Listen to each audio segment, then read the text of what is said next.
Hi there, this is Love Johar. Thank you so much for watching this video. We have discussed about GDPR compliance checklist.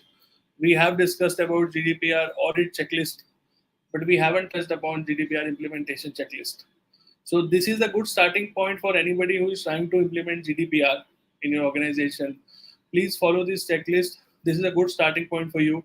I'm not saying that this is completely applicable to you, because again, it will depend upon the risk profile of the organization and a lot of other parameters as well. But this is a good starting point for all of you who are trying to implement GDPR for the first time.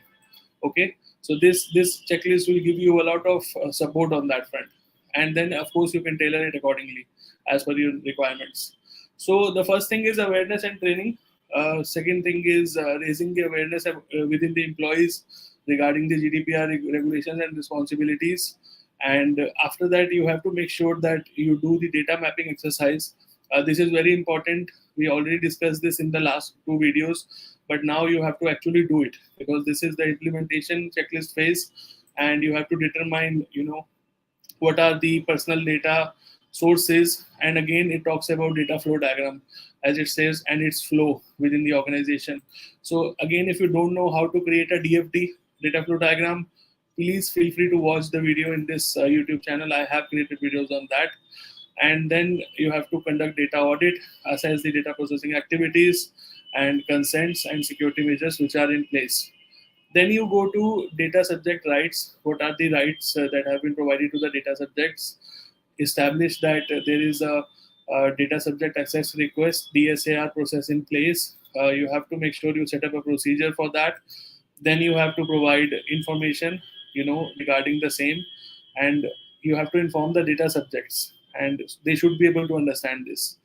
And then you go for legal basis for processing. You identify what are the different reasons for the processing of personal data.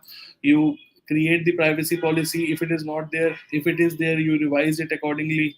Then you go for consent management of the end users. You have to make sure that you have consent mechanisms in place in order to comply with GDPR. You have to ensure that valid consent is being obtained from the individuals, and you have to make sure that this is properly in place. And after that, you designate a data protection officer, if it is required as per the GDPR criteria. As I already mentioned, this will depend upon the risk profile of the organization. Accordingly, you appoint a data protection officer.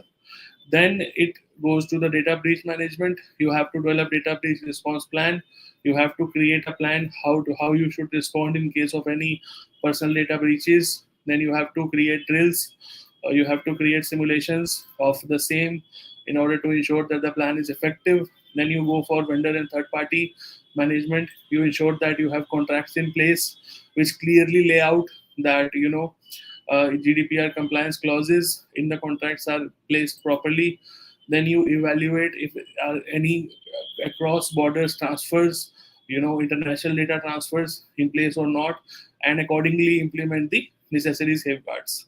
Then you come to the security measures. You update any security measures which are there and improve the security practices.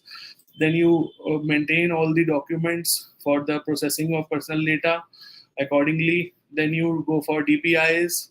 You conduct DPIS for the first time here, because this is implementation. You evaluate and mitigate risks for processing activities that may impact individual rights. That's where data protection impact assessments come into play. Then you have to again make sure that appropriate safeguards are there for transferring data outside the European Union internationally. Then you have to make sure that you have a periodic review of all the GDPR processes and documentations. So here it's at the end, it only talks about the documentation, and in case of any breaches, you have to inform the relevant supervisory authorities in case of any non-compliance. So as I mentioned, this checklist will be very useful for you if you are trying to implement the GDPR for the first time. And of course, this is not the complete checklist. You have to tailor it as per your needs. You have to amend it as per the risk profile of your organization. In case you have any questions or any comments on the items that have been discussed in the checklist, feel free to add in the comment section. And thank you so much for watching.